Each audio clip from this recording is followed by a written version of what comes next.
Hello? Yes! We're live! Hello, and welcome back to Please Don't Make a Scene. The live show where we talk about movies. I don't know, we've done this so many times, I don't know why I had to restate that again, but I just did. Welcome back. We're continuing our celebration of 1989. The year of 1989, because it's the greatest year of all time. And since it's also October, we're still doing horror movies. Last week we did the commentary track, right? For Friday the 13th. Yes. And today we're not doing a commentary track. We're doing a regular episode. And we are talking about George P. Cosmato's action sci-fi horror movie, Leviathan. Yes. And with me as always is of course Christopher. Hello. So yes, you're all thinking, you're doing a underwater sci-fi horror movie from 1989. You're gonna talk about The Abyss, right? No, we're gonna talk about The Abyss next week. We're doing the lesser movie this week. It's Leviathan, the cheap knockoff of The Abyss that came out. Like, what, 4 months earlier? Something like that. Because, I don't know, it came out first, so we should do that one first. And this is actually a movie neither of us had seen before. I had seen parts of it, but I kind of fell asleep and never finished it. So, yeah, this was a new experience for both of us, for once. But let's start with you. What was your initial thoughts of the movie when the credits rolled? I was very impressed. You I liked it. You were very impressed? Yeah, Okay. there was some.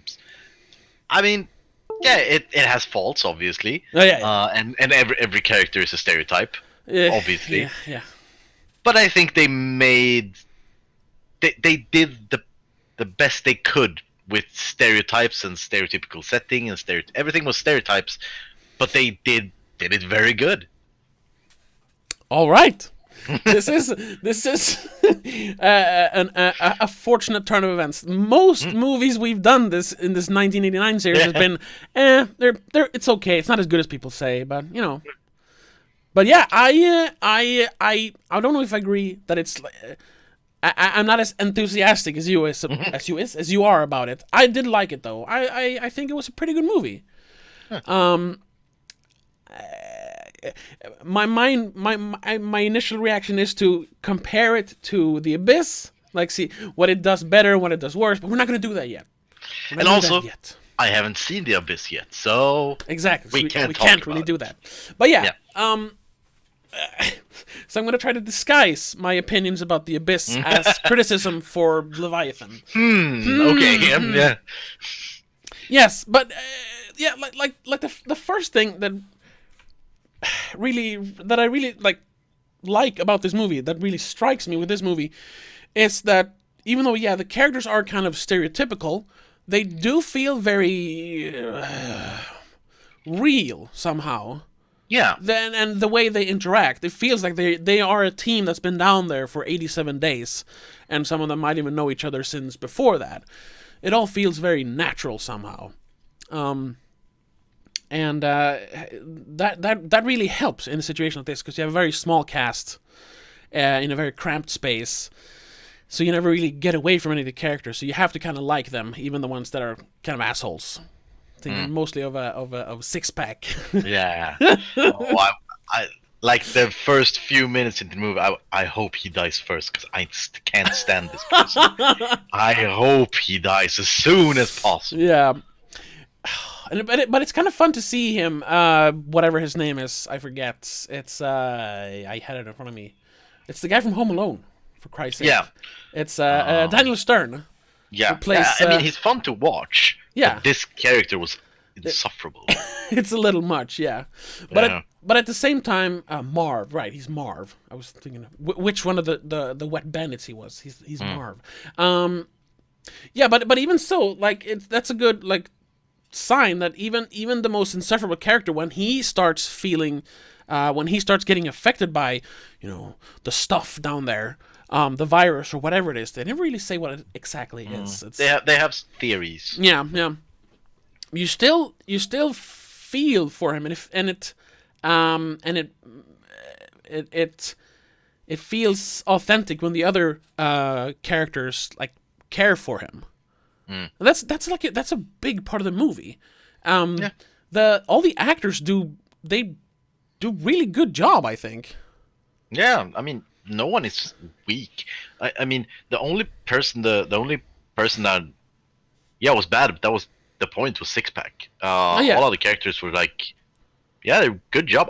That's what I'm saying. It was good craftsmanship in this movie. Everything was a good job. No, maybe it wasn't the best starting off point. Maybe it wasn't the most original screenplay, but they did the best they could with everything they had. Yeah. And I was really impressed by that, especially for being a movie that I never heard about and nobody ever talks about. Yeah, exactly. Then it's a very nice surprise to see such good craftsmanship and such good acting. I mean, I wouldn't say anyone like deserves an Oscar or anything, but they did quality work with what they had. Yes. Except for Meg Foster, the company woman. She felt a little hammy, but she's barely in the movie, so. Yeah, sure. I don't know. Yeah. I mean, she was like she was a stand-in for all evil characters ever. Yeah. So it felt like it was the point that again they make the stereotypes, and they were like, yeah, she's gonna be evil, so fuck it. She represents every evil corporation CEO in the world. Yeah. Yeah. So. Yeah. But let's talk about the material they had to work with. What movies, except for The Abyss, comes to mind when you saw this movie? Well, I think it was obvious. It was two masterpieces in the genre. Yeah.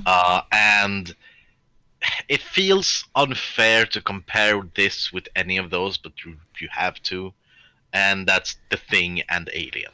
Yes, exactly. I mean, it's a combination of The Thing and Alien underwater. But since those two movies are masterpieces and a whole different level of most movies, can't really compare it. But it was clear influences. Yeah. And I would say the special effects in this movie was, I mean, not on par with The Thing, but close to it. They were really good. Yeah, I think like the designs and everything was good, and Stan Winston did all the special effects and the mechanical effects on this, just as in on The Thing. He didn't design them in The Thing, but he created them all. So yeah, but the big problem there, I think, the only difference there has to do with like camera work and lighting. If this would have been lit a little murkier, I think, because the biggest flaw in the movie is the monster for me. You see too much of it. From time to time you do see too much of it, I think. That would have been a problem for me, but every time you see it, it looks different. So sure. you're always sure, you see it in great details, but it still feels unknown because the next time you see it, it will be different. So it didn't bother me that you saw so much of it. If it had been the same monster through the whole movie, then it would be a problem. But I think they went around it really good. Oh they did a good job with it, with what they had. But I'm thinking like mostly the like final scene of the movie that I kind of think is unnecessary. The one when they're on the surface, because it's in just beaming sunlight, and you just see it's a big either like a rubber suit with the guy in it, or a mechanical effect, and it looks a little janky. Oh yeah, sure. I mean, the ending, if we're gonna go there this early in the stream, but I mean, the ending the movie would have benefited greatly if instead of the monsters coming up and flailing around, it would have been much better if we saw it come up from underneath and grab one of them and pull them down. Yeah. And that's all we saw. Yeah. And that would be the end of the monster. I mean, that would have been a much better ending and would benefit the movie greatly. Yeah, definitely. But maybe like that could be done pretty easily today with all the special effects and stuff. But I think in 1989, on a like B-movie budget, it was probably hard to make an exciting action scene while going up from the ocean floor up to the surface. So that's probably why. I don't think they need an action scene at the end. I mean, Oh, okay. they probably was pushed to have one or want one because that was how movies were made back then. Mm-hmm. But I don't think it needed one. I think when they went up, just as in the movie, they come up to the surface, everything is good, and then they just see a hand or something coming up from the bottom, taking one of them and dragging them down, and then they go on the shopper and go away. So I would see one of those things. Okay. Yeah, that makes sense.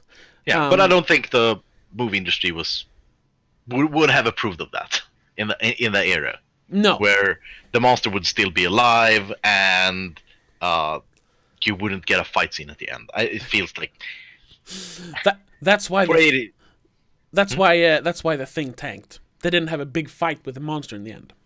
That's why. Is that true?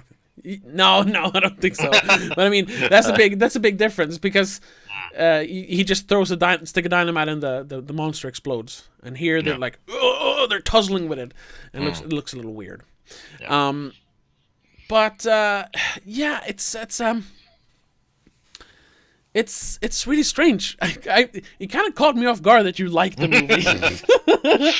Yeah, I mean, it's the first one of these 89 movies that I actually liked, except Back to the Future, but that doesn't really count. Yeah. No, that doesn't count. Commentary. So we knew that one was going to be good. Yeah.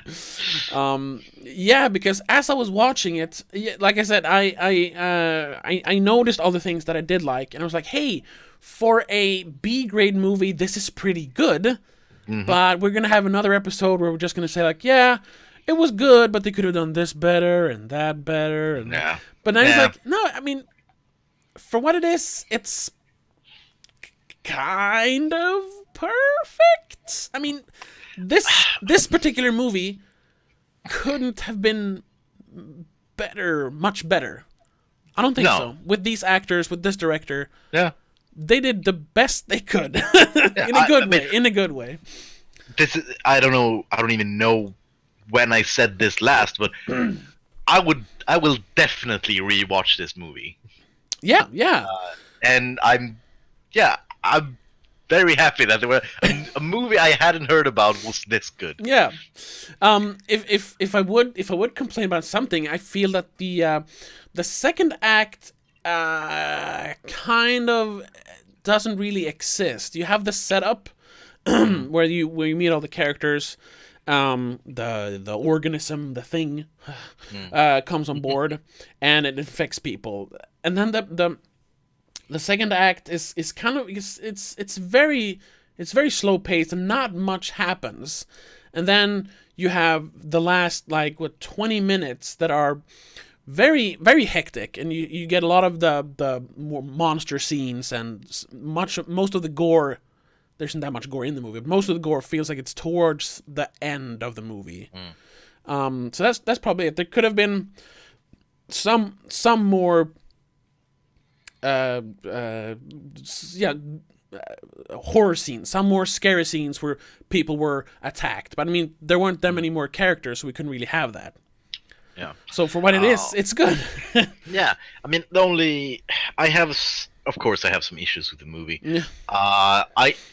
For one, I think it was. I mean, it was interesting to see because I haven't really seen that. We don't often see that, but they were more or less from the get-go. As soon as the monster was built, they were all. They were never trying to fight the monster. Which, yep, let's get out of here. Fuck this. Not in it. Nope. Not this. Don't want it. And I mean, I would have liked some kind of fighting back action or something, or trying to find out what it is, find its weaknesses. Yeah. Doing something more than fuck it, let's leave. Yeah, it's very realistic to say at the first sign of troubles, but you know what? We're leaving. But as a movie, we would have needed something more.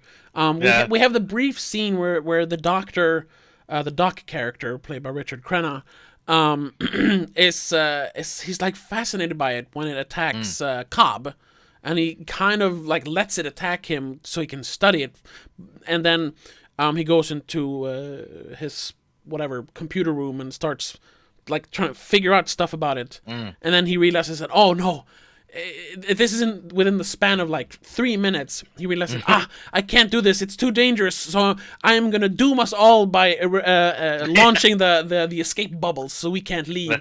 So the virus will be stuck down here. Like that aspect of the movie could have been fleshed out a little bit. The doctor going crazy because he had the backstory, kind of like. Paul Weller's character, I don't even remember his name. The main protagonist, RoboCop guy. Oh, Peter Weller. Peter Weller, sorry, Peter Weller. That's why I didn't understand who you were talking about. Paul Weller. He's in a band.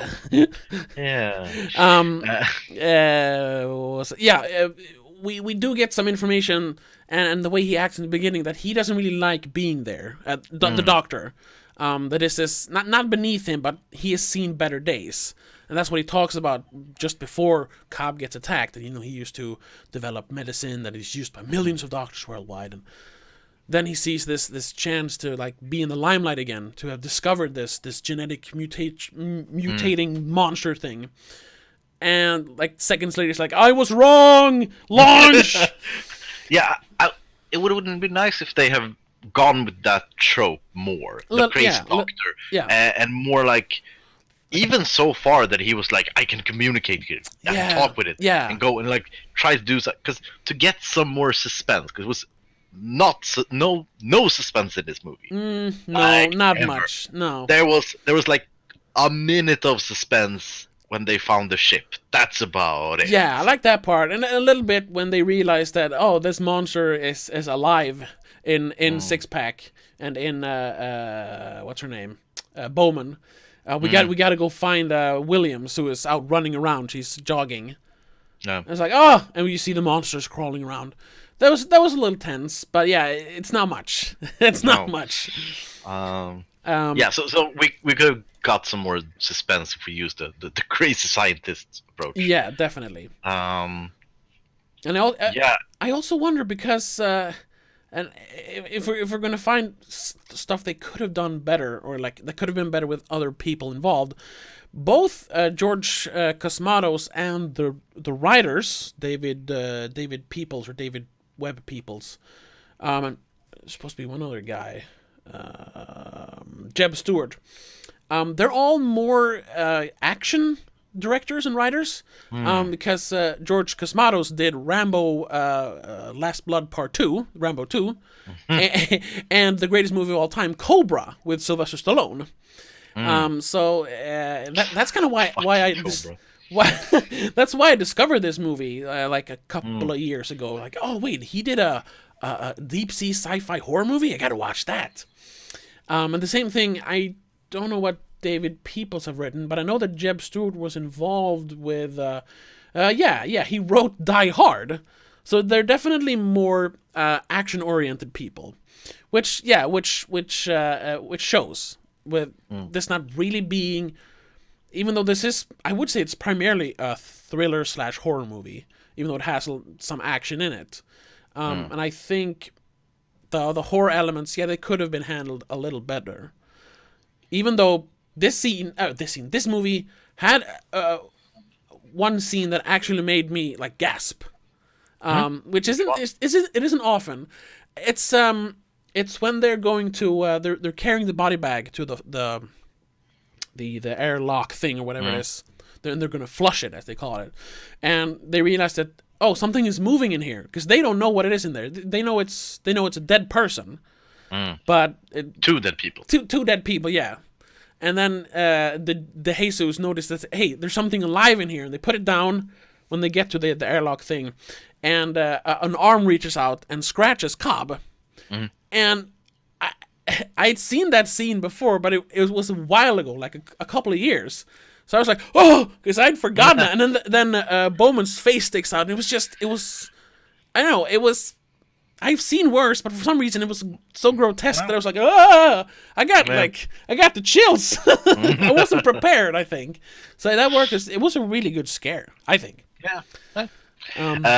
Also, I got also compliment. I think it was some great set designs in this movie. Yeah. For being a low budget movie. Yeah. That was a good. I mean, there was only one point that wasn't that good, and that was just before they found the ship where the moving. Oh yeah, the tube worms. Yeah, they looked very fake. Yeah, that was the only thing that actually looked bad. Everything else looked like good. Yeah. I mean, it looks great, and we're not going to compare too much, but I just got to mention, like, take notice of that when you watch The Abyss, because The Abyss looks great as well.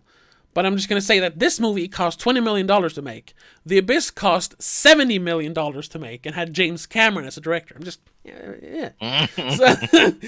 George Cosmatos, he's a good director. He knows what he's doing, even though he likes to do stupid action movies. He does well with what he has to work with. Yeah. Also, just mentioning, did you watch that Nick Cage movie that came out last year, Mandy? Or was it this No, year? I didn't. I know of it, but I didn't see it. Because it felt too weird for me. Okay, yeah, it's kind of weird.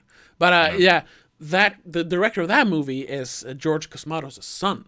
So just yeah. So, what do you think it is?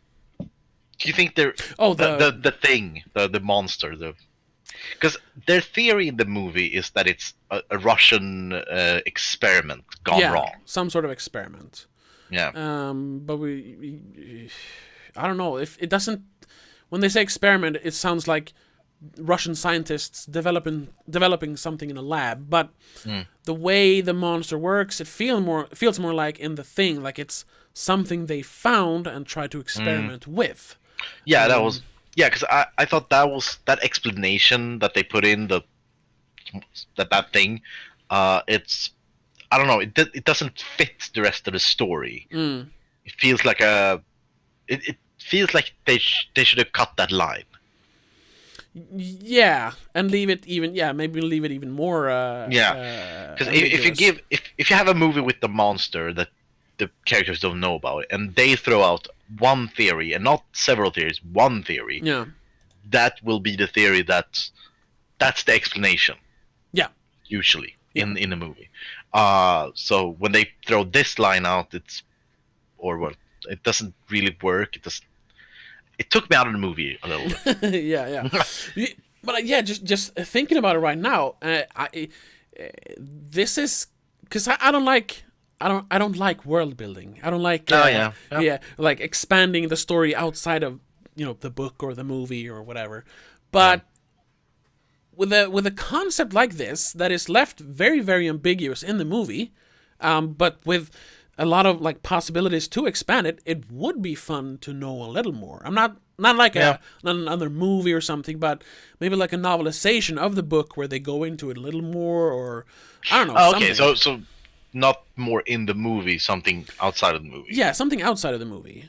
Okay. I would like a little more or a little less in the movie. Okay. Either or, but the level they put it in is weird. Yeah, it's like we gotta mention it, but we don't really care, so we'll leave it at that. Yeah. No, but a great example of where they did that with the world building is the Dead Space game. I don't know how much you've played of those. I played the first one, and I think I saw Let's Plays of second and third, or maybe just second. Because in the games, the whole necromorph thing is left pretty ambiguous. Like, even though it's a big complicated thing where it like makes people religious and stuff.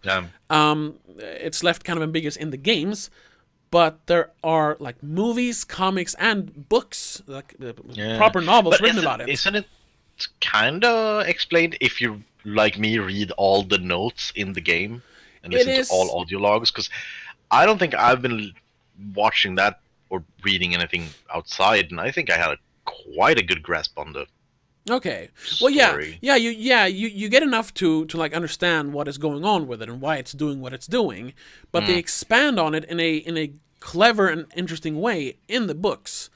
And I like I said, I don't usually like that kind of stuff. I don't like reading like video game books and stuff. But the two ones written about Dead Space are actually pretty interesting, especially the first one. So something like that for this could actually work. Maybe. Especially since I don't think Leviathan was an inspiration for Dead Space. I think that's more Alien and The Thing. But since they're kind of the same, I think a similar concept would work for Leviathan. Yeah. A little late now, though. Yeah, a little late now. It's 30 years, so like 25 years too late? 27? And I also gotta say about Leviathan, great casting. I thought they did a good job. They did a good job, but they also fit the role really good. Yeah, everyone worked. And even actors that I never heard of before, like who was it? Lisa or Lisa Eilbacher, who plays Bowman. Yeah. I've never seen her before. Never heard of her. But she was great. Yes, she fit her part perfectly. Like it was written for her. I doubt it was, but it felt like that. And same with Michael Carmine. I think I had seen him in something, but never like a big speaking part like this. The guy that plays the Jesus. So yeah, and then Ernie Hudson in anything except for Ghostbusters always feels a little like, what are you doing here? You're a Ghostbuster. But he worked. Yeah. It worked. It worked really well. Peter Weller as well, even though I don't think he's a great actor. Like, he's kind of like stone-faced. It worked for his character in this movie. Yeah.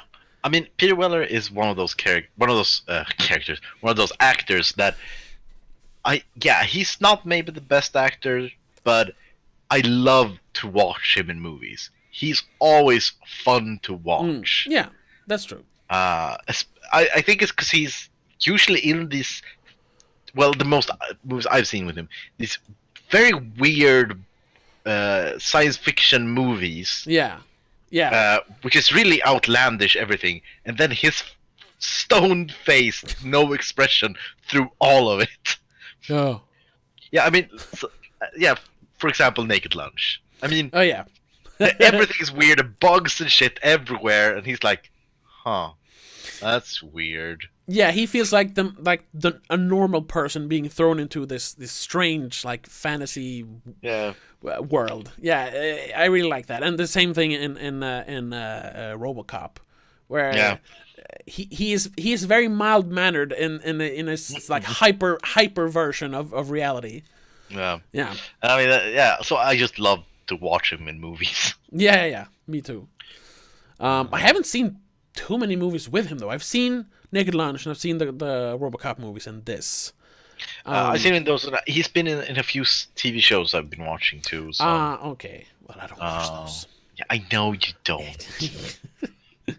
What else? Oh right. Oh, I don't mind him, but I don't like Buckaroo Banzai. I've seen that though. That's a good movie. I should like that, but I don't. I gotta rewatch it. I haven't watched it in years.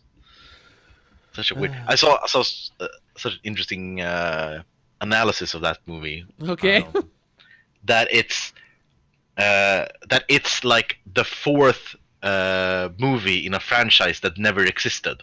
It's a movie that has from another dimension pushed itself into our dimension, and we do not get anything.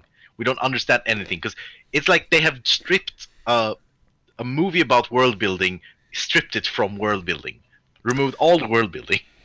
Yeah, that sounds about right. Yeah, I couldn't get into that movie, unfortunately. Yeah. But I mean, rewatch it and watch it in that way. That this is like the fourth movie in a series you will never watch.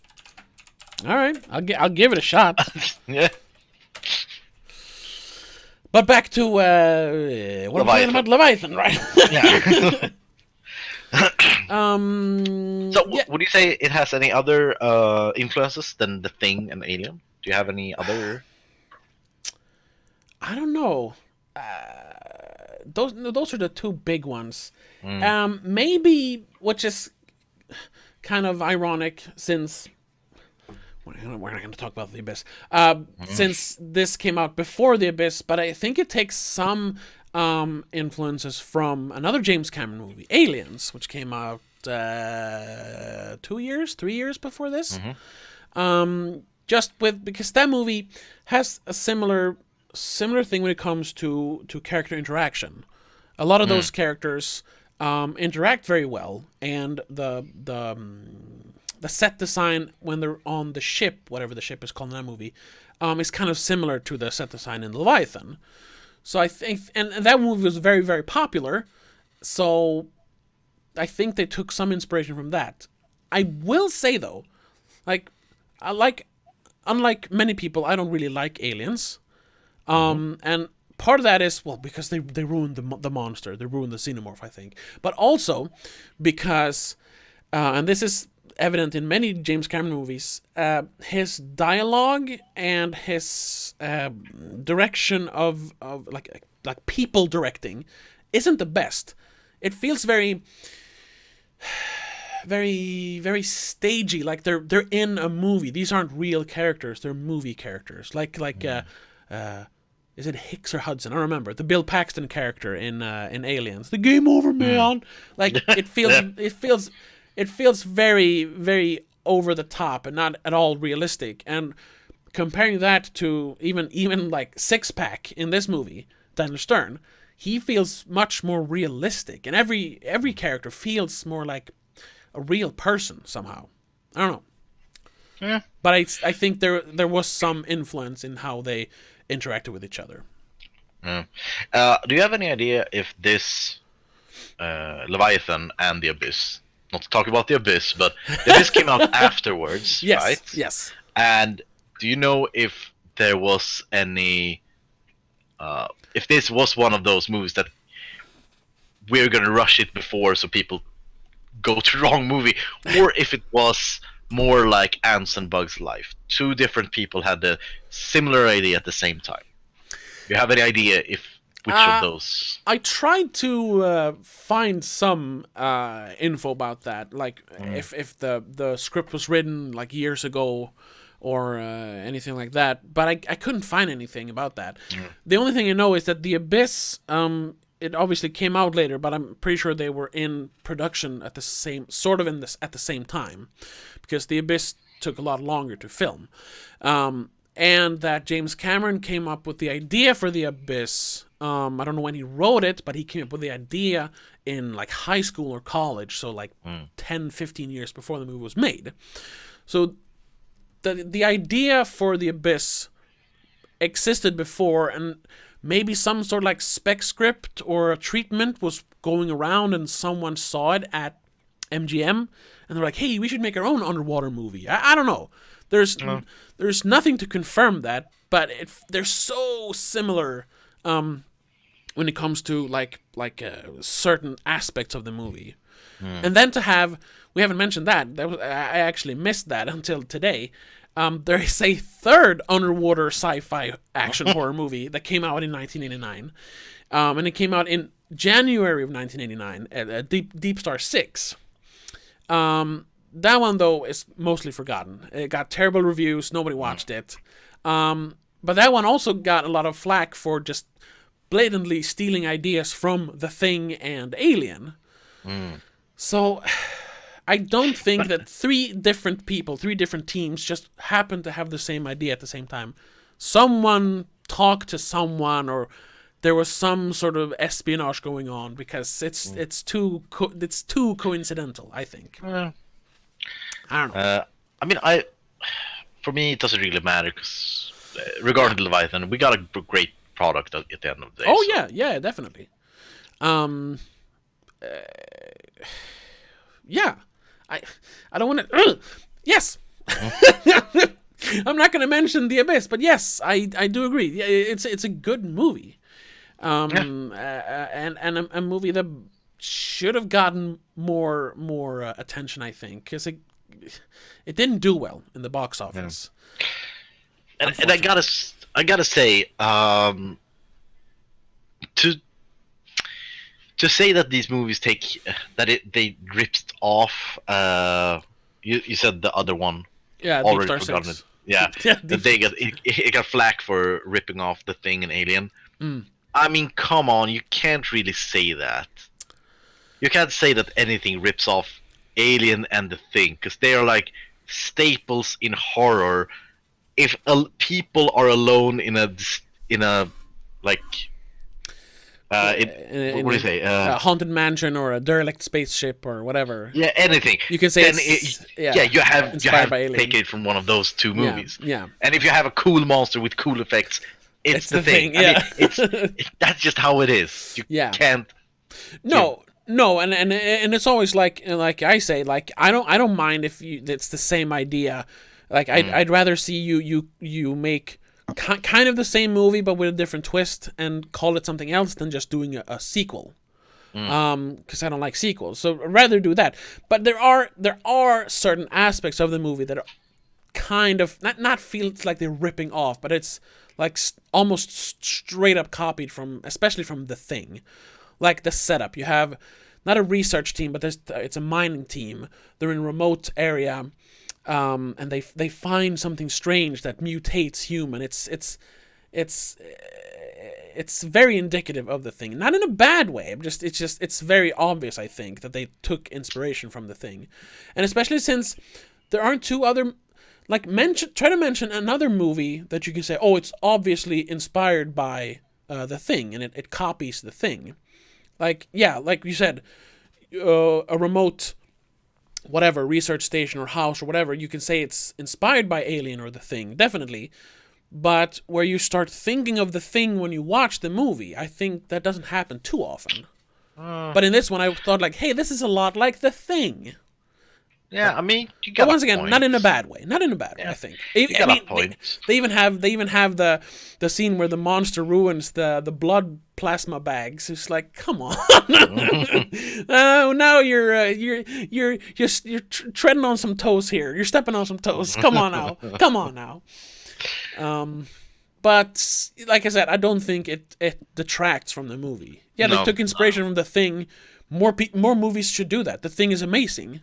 Yeah. And I think they're smart for doing that because they probably realized that The Thing was a good movie, because when The Thing came out, it was like hated by both critics and audiences. It bombed horribly, and people didn't want to be associated with The Thing. So then, I mean, sure, it's 7 years later, but still, like, hey, maybe we could do like a movie based on The Thing, but do it better, and because that movie was good, so let's try to copy a good movie. They were onto something. Yeah, I mean, it's so weird that The Thing bombed. Yeah, and like nowadays, well, yeah, it's hailed like one of the best horror movies ever made. Yeah, and in some circles, one of the best movies, period, ever made. And that's it's insane that it bombed. Yeah, I don't know why. I mean, when you read, we're gonna digress a little bit into The Thing here, sure. but when you read reviews from the time, it's like they're calling it like exploitation trash. And like a movie for like disturbed people with a fetish for like body modification. I was like, what are you talking about? It's a super tense, perfectly acted thriller. It's amazing. I mean, there's not even that much gore in it. I mean, sure, that's probably we're desensitized because everything's much worse now. Oh yeah, that's so true. Back then it was probably like the worst splatter movie ever made.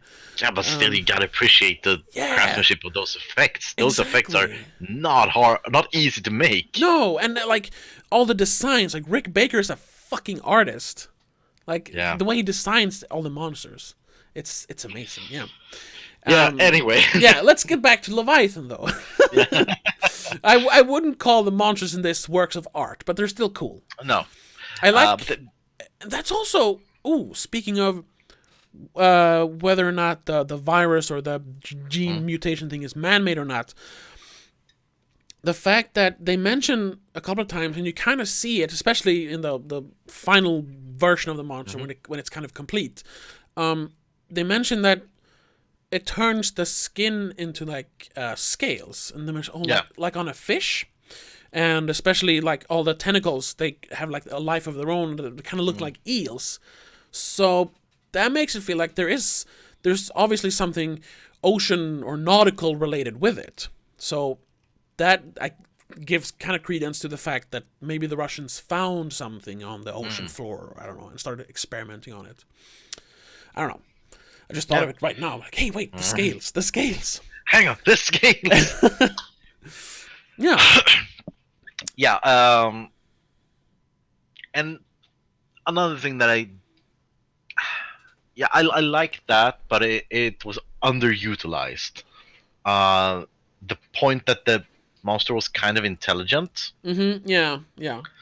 Because they're noting that, it retains the memories of the people it has like absorbed. Yeah. But they never really use it in any way. No, they mention when it rips the ventilation system down so the air stops flowing. They mention that Cobb probably knew that, or Cobb. He says Cobb, and because we see Cobb earlier repairing the system with a piece of gum.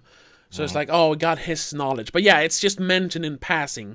Like, yeah, like, just like with the doctor thing, I think a lot of ideas had to be cut short, maybe because it was a lower budgeted movie.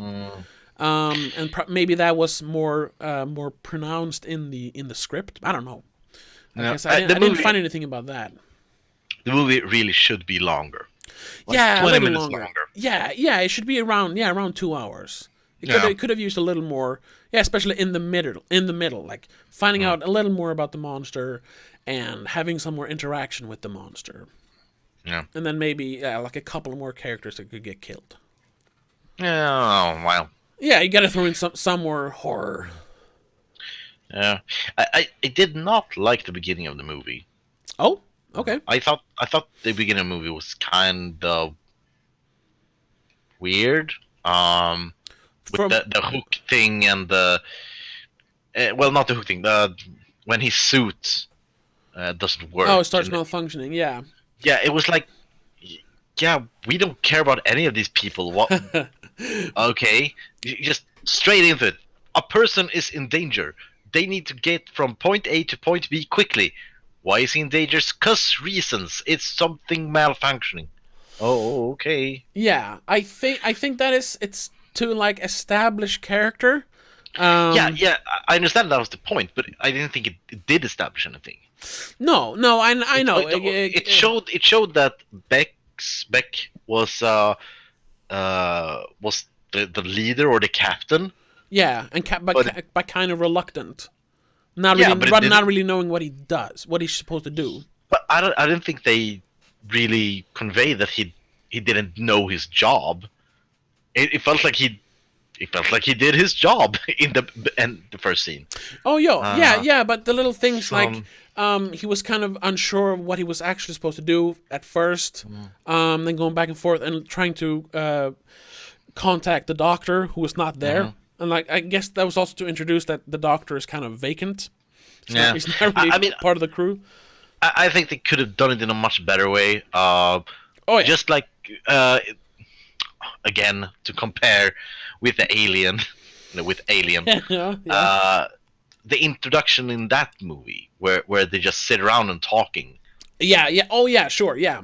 They should have something more like that. Yeah, instead of it being like a life and death situation, it should just be introducing the characters. They're just working or something, and we get the feel on the relationships between the characters, and because that also when a person is in danger in that way, you don't feel the relationship between characters. No, because everyone cares. Yeah, so exactly. You don't feel like that Six Pack is an asshole and this person is this. You don't get those things. So that was a bad start of the movie, I'd say. Yeah, and I wonder then again if that is attributed to the director and the writer, that they're used to making action, so we got to open the movie with an action scene. Yeah. like with a But it tense wasn't scene. even an action scene. No, not an action scene, but something more tense than just character stuff. Maybe. Maybe, I don't know. I'm just Yeah. So I mean, thinking. I didn't really. It put me off the beginning of the movie, Okay. and then I'd say maybe 20-30 minutes in, then I was. It took that time for me to get hooked again. Okay. So that was a big flaw. Oh.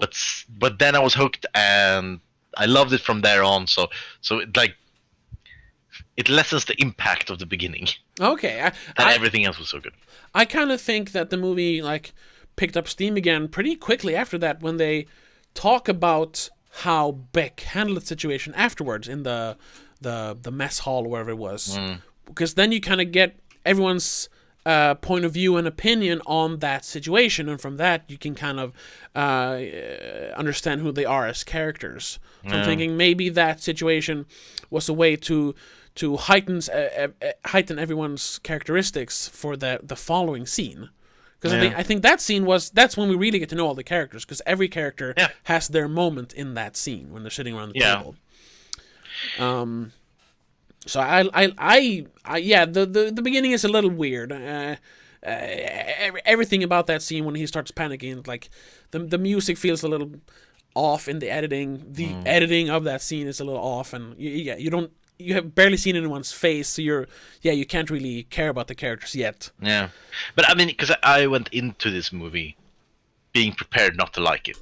Okay, yeah. Because I mean, the track record of this show, I mean, I haven't liked much, so I was going into it, and also you have prepared me. You had said several times that Abyss is much better. The Leviathan is a knockoff. Yeah, it's a B movie. Yeah. So I was like, yeah, this is gonna suck, but I'm gonna soldier through it. So and then it starts out with something that wasn't good. And I was like, yeah, all right. It's that kind of movie. This Okay. is the movie. Yeah. That's the standard. So even if it was when it was followed with a good scene, I was still like, yeah. Okay. Yeah. It's gonna be bad soon. Yeah. And me saying that The Abyss is a better movie before, I like I said, I hadn't actually seen the entire movie when I mentioned that. I just know that I like The Abyss a lot, and I'd fallen asleep watching Leviathan first time I watched it. But now, it's going to be interesting to see what you think of The Abyss, since you haven't seen it before, and how you compare the two. Because in my head now, I'm questioning my opinions on both movies. Oh, okay. It's going to be interesting. It's going to be interesting. Yeah. What else? I don't think there's much else to talk about. Is there anything we missed? Well, we could quickly just talk about it's the stupidest way I've ever seen someone get infected in a movie ever. Really? He found a bottle of undisclosed liquids and like, yeah, I'm gonna drink it all. Well, it was in a flask. It's probably vodka. Yeah, well, it wasn't. No, it wasn't. Well, we don't know. It could have been vodka that was spiked, or it was just. And also, because if I remember correctly, when they open the safe that they find, yes, there's a bottle of vodka, and it's the silver bottle that he the flask. takes, right? Yeah. The flask. So those are two different things. So he has a flask with undisclosed liquid. He just sees it and thinks, "Oh, that's alcohol," and then they see and a vodka flask, vodka bottle. Yeah, it's. Yeah, well. I don't know. I don't know. I mean, I would have preferred if it was in the vodka bottle. That's all I'm saying, because then they have a reason to think that it is vodka. Yes. Yeah, I'm trying to think like why, because they had the scene where they were gonna steal the bottle, and he had switched it with water. And I'm like, what was the point of that? Because we knew he had the flask, because he takes it, and they very obviously shove it in his back pocket. It's like, but that's not too good. Because I'm thinking, maybe we're supposed to be scared that, oh no, everyone's gonna drink the vodka. Oh, it was water, but we don't know that the vodka is contaminated. No. I don't know. Yeah, that's a little little And iffy. also, yeah. I mean, we should have at least gotten a. Just one when he takes one. Ugh, this is vodka, but nope, he drinks it all, Yeah. and it tastes like vodka apparently. But they mention later that they maybe think that that's how they infected the Russian test subjects, like telling them, "Hey, you have some vodka," and it had the virus in it. Once again, that's just what they think, but Yeah, I and don't know. that doesn't work with the more obvious theory that they find it. Yeah. Well, maybe they found it and wanted And to then they test it on experiment. humans. Yeah, exactly. I don't know. Yeah, I mean, so They could explore that in a book, maybe, where they expand the the universe. Yeah. No, yeah, that's the whole thing. I mean, when I watched the movie, I didn't see a problem with it. I didn't think of it. But me now that neither. you I- mention it, it's like, yeah, okay, yeah. yeah, I didn't. While watching the movie, it wasn't a problem. But Yeah. afterwards, when I was thinking about movies, like, that doesn't really make sense. Yeah, they do a thing that I think is clever. I'm not sure. Okay. Because when Six Pack jumps into his bunk and pulls out the flask, because he's mad that they didn't get any vodka from the bottle, and he's gonna drink it all by himself. At that point, I mean, if you've seen the trailer, maybe because trailers were very revealing back then, but just watching the movie, we have no idea that maybe something is in the vodka, or maybe we don't even know that something's wrong with the stuff from Leviathan, the ship. But when he pours the vodka into Bowman's cup, they do a like extreme close up of the flask, and you see her face distorted in the mirror image of the flask, and it's just I since I knew they were going to turn into monsters, I was like, yeah, that's foreshadowing something, that something's wrong with this bottle. And on repeat viewings, maybe you'll notice more stuff like that. I don't know, maybe. Yeah, I gotta watch it again. I didn't even think about it, but yeah, Yeah, you are right. It is clever. They were pointing a thing out that we didn't even know, but when you watch it again, it's like, oh, something like that. Yeah. So yeah, this is I'm not gonna call it like a great movie, but it's pretty good. It's clever. Really good. It's clever. Yeah, it's well made. Yeah, and I would recommend this movie wholeheartedly. Yeah, I think so too. It obviously, like, just from the budget and who's involved, the director and all that, it is a B grade movie. It is a B movie, a B horror. But I would say that it kind of transcends that and becomes just a movie, a good movie, with one foot still in that kind of trashy B grade genre. One more thing, I gotta compliment the movie, and it's debatable, but there was no love story, Yeah, and that's a good thing. I think that's a good thing.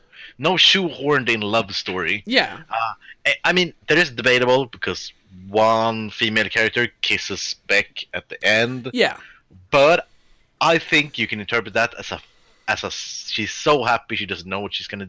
exactly. She's just lucky to be alive. Yeah, Yeah, so I would still say no love story, which is a great thing. yeah, and they also do set that up because you have a little bit of chemistry between them in a couple of scenes earlier, but they don't do anything with it because there's a monster running around. No time for love, Dr. Jones. It makes sense that they wouldn't develop that any further. They don't have time to do that because they're running you can see all those interactions as friends Oh sure, yeah, sure. if you want to. Yeah. Oh yeah. If you want to, yeah. We don't know, but also if you feel like, hey, he was, they were very forward in the end. It's like, but there was a seed planted early in the movie that they have maybe some feelings for each other. Yeah. So that makes sense, and then she would act upon those in the end. Yeah. But without forcing it, or without like having a love subplot take up space in this movie. There was no room for that in this movie. No.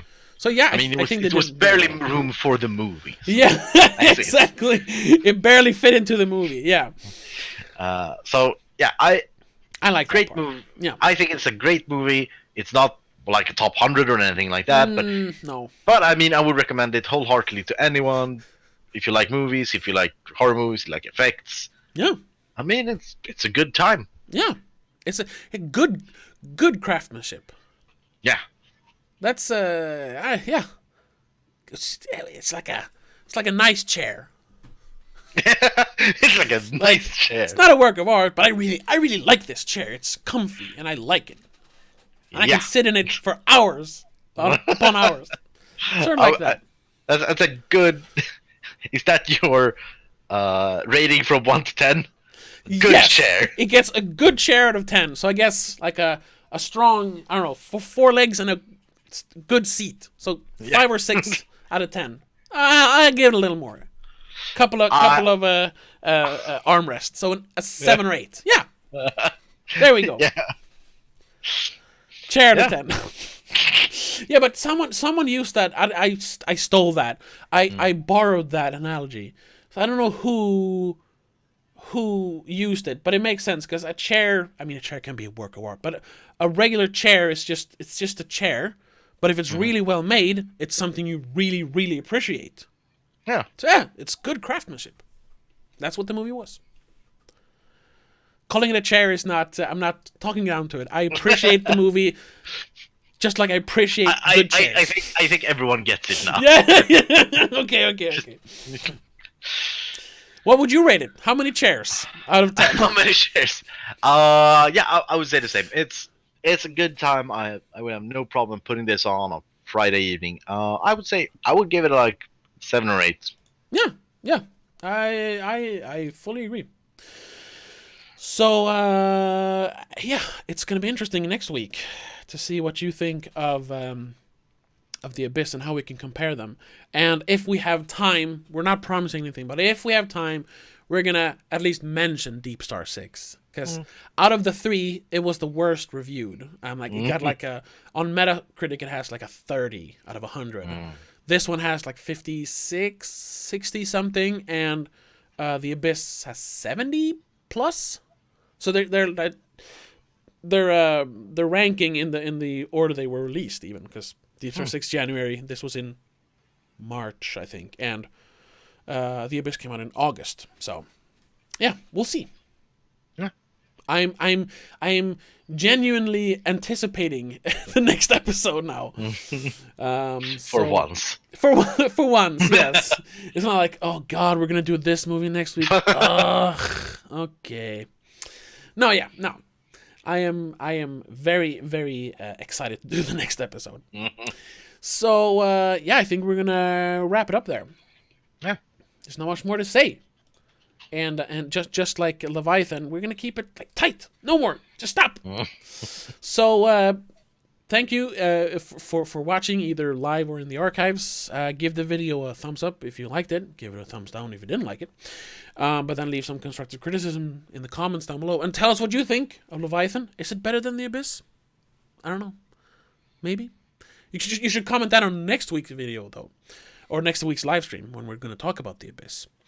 But yeah, if you did like this live stream and you want to see next week and the week after that and the week after that, other stuff we do, videos, podcasts, trailer reviews, whatever, movie reviews, hit the subscribe button and the little bell thing so you're always updated when we do another thing. But until next week, have a good one. Bye. Bye, everyone.